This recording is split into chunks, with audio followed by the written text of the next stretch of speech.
A river looks harmless when it is calm. That is the first lie.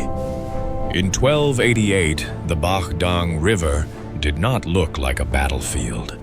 It looked like water doing what water has always done, flowing toward the sea, carrying light on its surface, hiding its depth, giving no warning to the men who sailed into it with absolute confidence. And that confidence was not ordinary confidence. It belonged to the Mongols, the war machine that had already ripped through half the known world, the empire that had erased cities, broken dynasties, and taught entire civilizations to fear the shape of a horseman on the horizon. They came with more than 100,000 warriors, with hundreds of ships with commanders, formed inside a tradition that treated victory less as hope than as habit. What they did not know was that the river had already been turned against them. Beneath the surface, hidden under high tide, lay thousands of wooden stakes tipped with iron, planted in silence over months, measured against current depth and tide, with such precision that nature itself was about to become a weapon. This is why Bạch Đằng matters. It was not simply a battle won by courage. It was the destruction of an invasion through patience, secrecy, terrain, and timing. It was the day a smaller kingdom took the most feared empire in Asia and made it bleed itself to death in a river it did not understand. To understand the scale of that victory, we first need to understand the enemy. In 1288, the Mongol Empire remained the largest political entity humanity had yet seen, stretching across more than 24 million square kilometers, from the Pacific to the edges of Europe. This was not just a large state. It was a military system so efficient that contemporaries often described its victories as though they were natural disasters rather than campaigns. Their cavalry moved with terrifying speed. Their commanders coordinated across great distances with unusual discipline. Their armies could absorb local techniques, foreign engineers, and conquered peoples into one expanding machinery of conquest. Under Genghis Khan and his successors, they had transformed war into something close to an exact science. Cities that resisted vanished. Kingdoms that had stood for centuries collapsed in months. But there was one territory in Southeast Asia that kept refusing them. The Mongols called it Annam. Its people knew it as Dai Viet. And for Kublai Khan, that small kingdom had become something far more dangerous than its size suggested. It had become an insult. This is the key to the campaign. Dai Viet was not just another rebellious frontier. It sat across the trade routes of Southeast Asia, guarded access deeper into the south, and mattered strategically to the Mongol effort to complete domination over Asia. Control of Vietnam would have given the Yuan state a stronger maritime and southern position, a better platform for regional projection, and the symbolic satisfaction of closing one more gap in the map of universal conquest. The Mongols had already invaded twice. The first time in 1258, they crossed the northern border, took the capital Thang Long, and still failed to hold the country. Climate, disease, distance, and resistance wore them down. The second time in 1285, they came back more organized and more determined. Again, they took the capital. Again, they burned and looted. Again, Dai Viet refused to submit. Guerrilla attacks tore at supply lines. Occupation became exhaustion. The invaders withdrew once more. These were not minor setbacks, they were humiliations. And humiliations are hardest for empires that believe history is supposed to move only in one direction.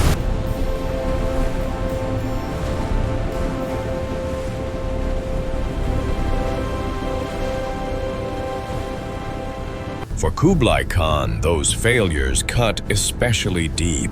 He was no ordinary monarch. He was the grandson of Genghis Khan, ruler of the Yuan dynasty in China, after completing the conquest of the southern Song in 1279, and a sovereign constantly measuring himself against impossible inheritance. That inheritance was not merely territory, it was expectation. Genghis had built a world-conquering legend in blood and motion. Kublai had wealth, cities, bureaucracy, and imperial dignity, but around him persisted the whisper that he had become too Chinese, too settled, too civilized, too far from the savage energy that had once made the Mongols unstoppable. To rule China was magnificent. To prove that the Mongol war spirit still lived under his command was something else. Dai Viet became the perfect target for that proof. A small kingdom small blocking enough the to empire's seem southern punishable, closure. defiant enough to make submission meaningful. So the third invasion was prepared not as another raid, but as a decisive act of imperial correction. No compromise, no temporary demonstration. This time, Dai Viet was to be crushed completely.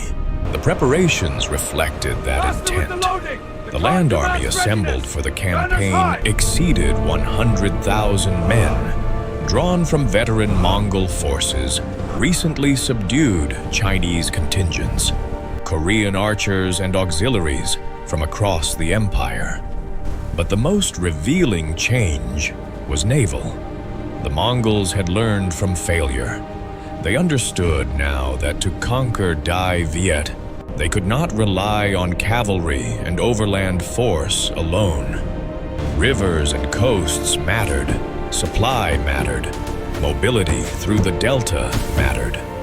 So they built and assembled the largest fleet Asia had yet seen for such an operation, more than 500 vessels, including major Chinese-style war junks, troop transports, rivercraft supply barges, and ships equipped with archers, crossbows, and adapted siege engines. Shipyards along the Yangtze worked day and night. Thousands of laborers, carpenters, smiths, and naval specialists turned imperial resources into an armada. This was no improvisation.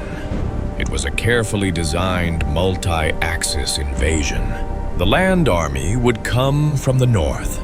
The fleet would move along the coast and then into the river systems that opened into the heart of Dai Viet. The kingdom would be attacked from multiple directions, cut apart, outsupplied, and finally pinned down. Against this, Dai Viet looked pitiful on paper. At best, it could mobilize perhaps 30,000 trained soldiers. Resources were limited. Its navy was small. Its population, though resilient, had already suffered through 2 previous invasions. If the war were fought in ordinary terms, pitched, battle, static city, defense, direct confrontation against the full weight of Mongol numbers and naval power, the result would be obvious. Some in the court understood that perfectly well. According to the transcript, surrender was proposed by some, while others suggested abandoning the lowlands and retreating south or into the hills. Both options made sense under conventional logic. Conventional logic, however, was exactly what Tran Hung Dao intended to destroy. A swift strike now gives us a 70% chance of victory. He is the center of this story, and what makes him remarkable is not that he was fearless.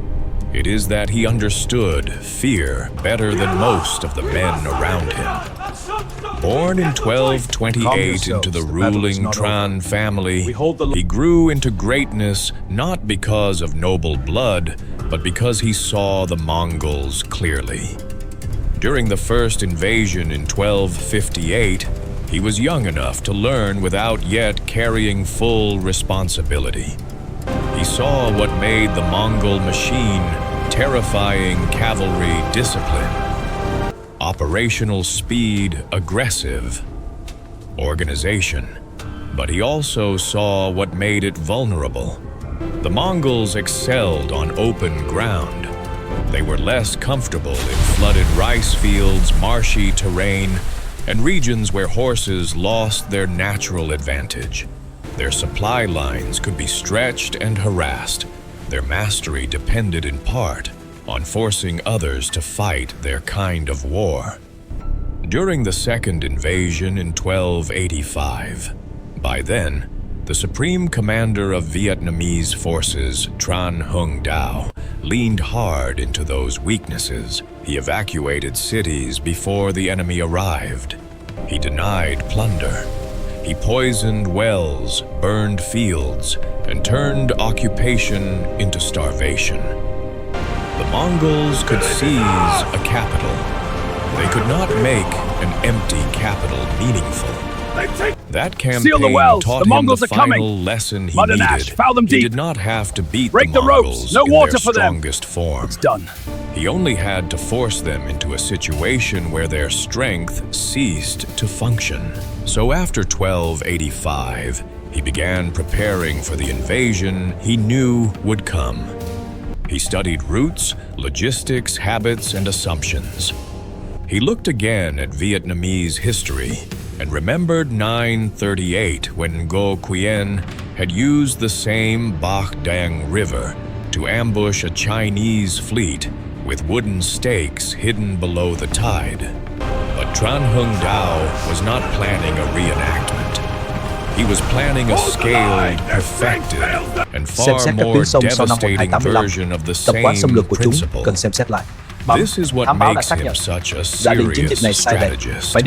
He did not merely borrow a tactic, he re-engineered an old answer for a new enemy. He realized that if the Mongols were finally investing their trust in naval force, then the river itself could be turned into a machine that would annihilate that trust. Not damage it, not inconvenience it, destroy it. The Bach Đằng River was ideal, but only if understood intimately.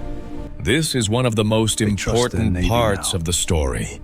Strategy here was inseparable from environmental knowledge. During high tide, the river became deep enough for large vessels to move confidently.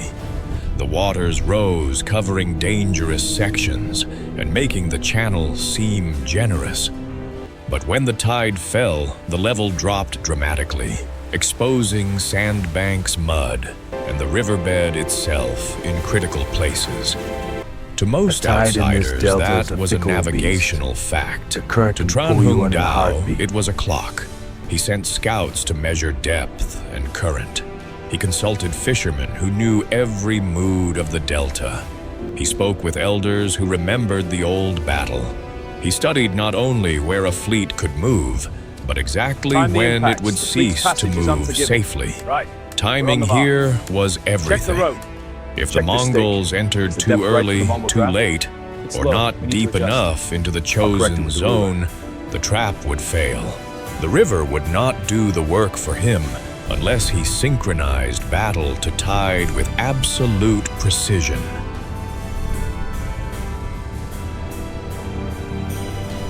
Then came the stakes. This is the physical heart of the trap, and one of the greatest concealed engineering projects in medieval warfare. Tran Hung Dao knew he needed not hundreds but thousands of them, likely between 3,000 and 5,000, according to the transcript's estimate placed across several kilometers of the river in carefully staggered lines. Each stake was around 4 to 5 meters long, made from dense tropical hardwood, sharpened at one end and reinforced with iron. They had to be strong enough to tear into a ship's hull high enough to emerge when the tide fell, and deeply anchored enough not to rip free under the pressure of large vessels. That alone would have been difficult. Doing it in total secrecy while a massive just for building Mongol homes. invasion We need more loomed after the storms. made it extraordinary. Storage is temporary, it's for drying, Secrecy nothing more. became part of the I weapon. assure you, there's Work was divided into compartments. Different villages produced different components without knowing the entire plan. Stakes were shaped and stored under cover, explained away as construction material for defensive works. Blacksmiths forged iron tips in dispersed locations. Installation was carried out only at night, and during high water when the work itself remained hidden under darkness and depth. Divers and fishermen led teams in silence out onto the river. They planted the stakes into the muddy bed one by one, using weighted methods and local skill to drive them deep enough to hold. The spacing mattered just as much as the number. This was not a random underwater forest. It was a navigational death maze. Large ships would be trapped one way, smaller boats another. The channels between them were either false or known only to Vietnamese pilots. Some concentrations were Too narrow for a denser, large ship. creating killing Right, it needs to be zones wider. where vessels would become locked in place the moment the tide abandoned them. Men drowned in the installation. Others were injured by the stakes they were placing. Nobody alignment talked. system by the bend. That silence was one of the reasons the kingdom count. survived. While the trap was being built, Tran Hung Dao also prepared the second part of the mechanism, the bait. The Vietnamese did not need a large navy. They needed a disciplined one. Small, light craft familiar with the river and commanded by crews who had memorized the safe channels would attack the Mongol fleet, appear brave enough to provoke full pursuit, and then retreat in what looked like fear and disorder. This demanded rehearsal. The boats had to move close enough to be seen as fleeing prey, but not so close that the Mongols could destroy them all before the tide turned. Their retreat had to look chaotic without becoming chaotic. They had to lead the Once the enemy turn, deep calibrated into to the lure, not to exact break. zone where the stakes would do Mongol the vessel reached most it as pursuit damage. bait. Then, once the tide began revealing the trap, they had to pivot instantly and attack from the edges where the river Memorize the remained markers safe on the for right them. edge. The entire battle would depend on measured panic, on convincing the Mongols they had finally broken Vietnamese nerve.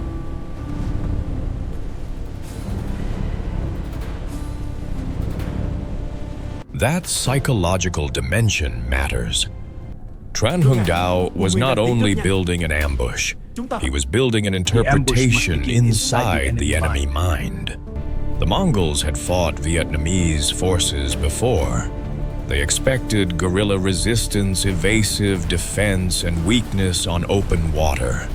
If they saw a smaller river fleet engage briefly and then break, into the they would river with this read gear. that as confirmation of quick. everything they already believed. the set.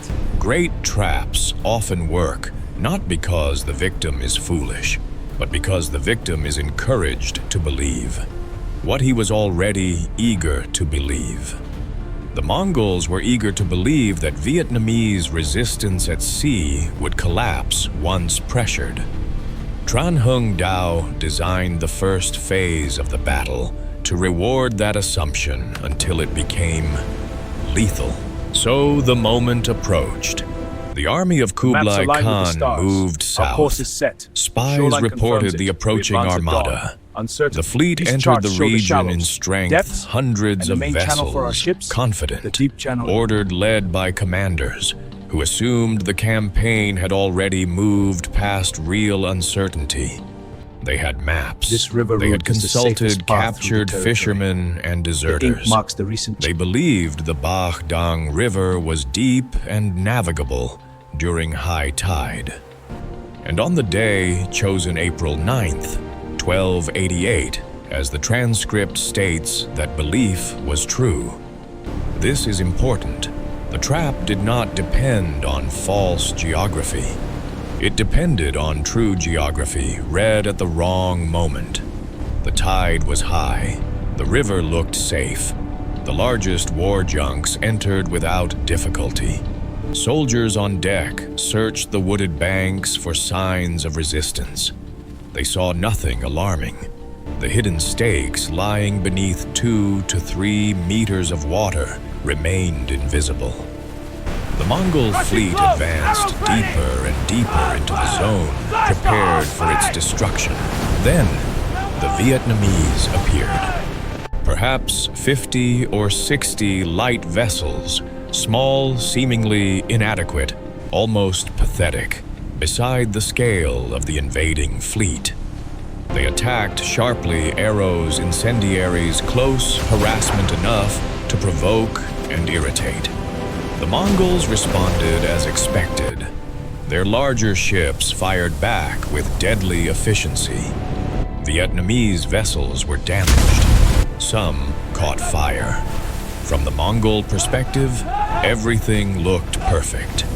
Weak enemy resistance had shown itself and was now collapsing under proper pressure. That is when the Vietnamese turned and fled. Not neatly, not in some glorious rear guard posture. They fled in apparent disorder, bumping, veering, dropping material, giving every outward sign of panic. It was exactly what the Mongols wanted to see. Orders for total pursuit went out. Push harder, catch them, destroy them fully. The fleet surged upstream. The vanguard drove deep. The rear still entered at the river mouth. The whole armada, those hundreds of ships and tens of thousands of men, was now inside the trap.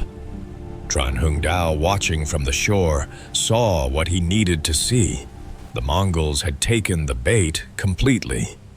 Now he only needed the river to finish the calculation.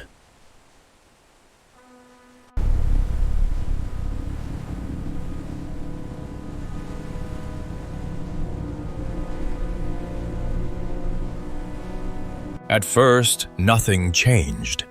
That is how nature completes the best ambushes quietly. The tide began to fall slowly enough that the Mongol pilots noticed nothing. They were still watching the fleeing Vietnamese craft ahead. Their focus remained forward. But the Vietnamese pilots knew.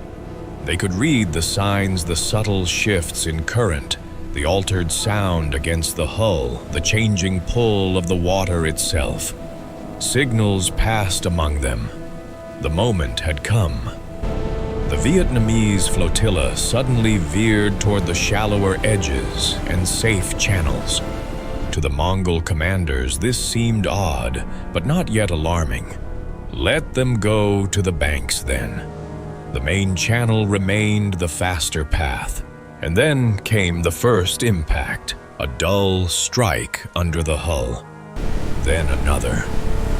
One of the leading war junks stopped with terrifying abruptness, as though seized from below by an unseen hand. The ship tilted. Men screamed. Elsewhere in the line, vessels began striking hidden obstacles at speed. As the water continued falling, the truth emerged in plain sight. Iron-tipped stakes broke the surface around them one by one, then in clusters, then everywhere. The river was growing teeth.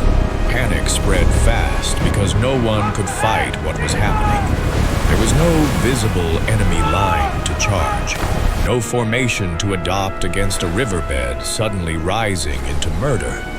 The largest vessels were pierced first and worst. Hulls split, timber cracked, water poured in. Some ships were lifted and partially suspended by the stakes that had impaled them.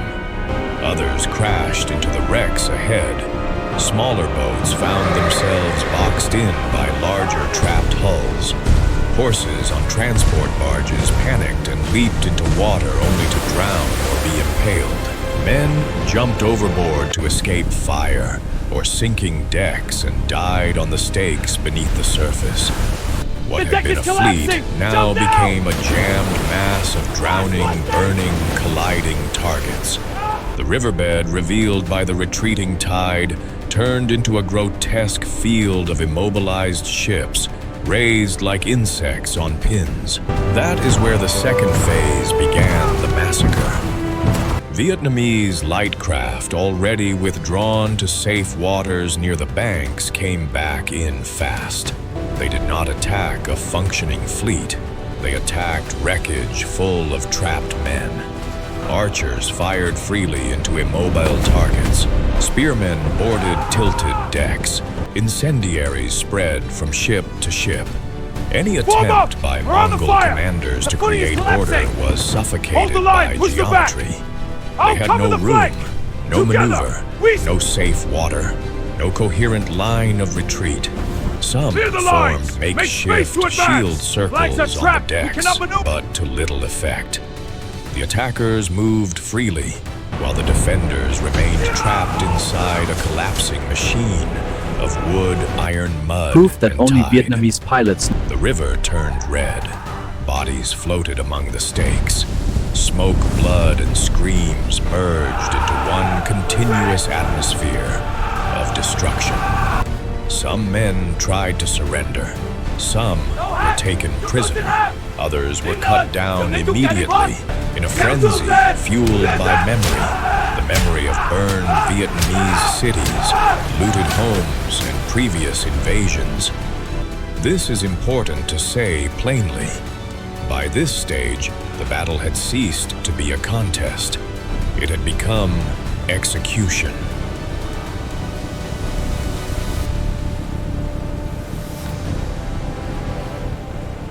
By sunset, the Mongol naval force effectively no longer existed. Of the more than 500 ships that had entered, fewer than 50 are said in the transcript to have escaped. Casualty estimates range widely, but the account speaks of more than 40,000 dead, with some later figures rising towards 60,000. Exact numbers in pre-modern battles are always difficult, yet the strategic truth does not depend on mathematical certainty. The fleet was annihilated, not scattered, not repelled, destroyed beyond operational recovery. And because the fleet had been the crucial logistical and maneuver element of the invasion, its destruction transformed the situation of the Mongol land army instantly. Without river support, the northern force was now deep in hostile country, with no secure supply path, no reliable escape route, and no capacity to dominate the Vietnamese heartland from multiple directions as planned. News of the catastrophe moved A great north. storm destroyed The them all. land What? commander How can this be? faced The the omens were one favorable. decision Waves still like available mountains to for him: This is a great fire. retreat. The army pulled back under relentless guerrilla harassment. The third invasion of Dai Viet ended not in compromise, but in We are deep in comprehensive hostile country. failure. The supply When path is not news secure, finally and the reached escape route is Kublai unreliable, Khan's sir. court in We lack Dadu, multi-direct- the effect was seismic. He had poured prestige, men, fleet building, and dynastic pride into this campaign. What came back was the report of annihilation. The largest armada he had assembled for Southeast Asia had been destroyed in a single day by a smaller kingdom using intelligence, environmental knowledge, timing, and deception. The blow went beyond material loss. It damaged the aura of inevitability on which Mongol power had long relied. For decades, guard, hold the cities line! had Do not surrendered break! on reputation alone. At Guards are Bach breaking! Dang, Push through! reputation had sailed They're flanking us! confidently into a They'll grave fight for your life! it could not see. Discussions of another invasion followed as empires always debate Your revenge Majesty, the campaign after is humiliation. lost. Our armies are destroyed. But practical Khan, minds the armada prevailed. for Southeast Asia is 3 destroyed invasions in a had single failed. day. The third had ended in catastrophe. Dai Viet, for the first time in Mongol experience, became a target effectively abandoned, not because it lacked value, but because conquering it at acceptable cost now looked impossible. That decision mattered far beyond one kingdom. It signaled the limit of Mongol expansion in Southeast Asia. It damaged Kublai's naval ambitions after earlier disasters against Japan in 1274 and 1281. It confirmed something that later powers from colonizers to modern armies would discover in Vietnam again and again. Local knowledge, strategic patience, and political will can turn terrain into a weapon powerful enough to neutralize far greater resources. For Vietnam, Bạch Đằng became more than a battle. It became a civilizational proof, a memory carried forward into later struggles against Chinese domination, French colonialism, and 20th century warfare.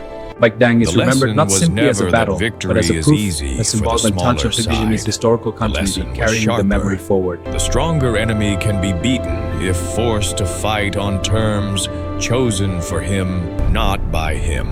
That is where I'll stop part 1, because the next movement is the deeper aftermath and the larger historical meaning, how Tran Hung Dao turned Bạch Đằng into a military doctrine. Why this battle stands beside the greatest annihilation traps in history. How Vietnamese national memory transformed him into something close to a sacred strategist. And why Bạch Đằng remains one of the clearest demonstrations ever recorded that the most dangerous battlefield is not the one the enemy can see, but the one he mistakes for safety. Against all odds, we rise victorious. Victory is no myth. We chose this ground, imposed our terms, and won.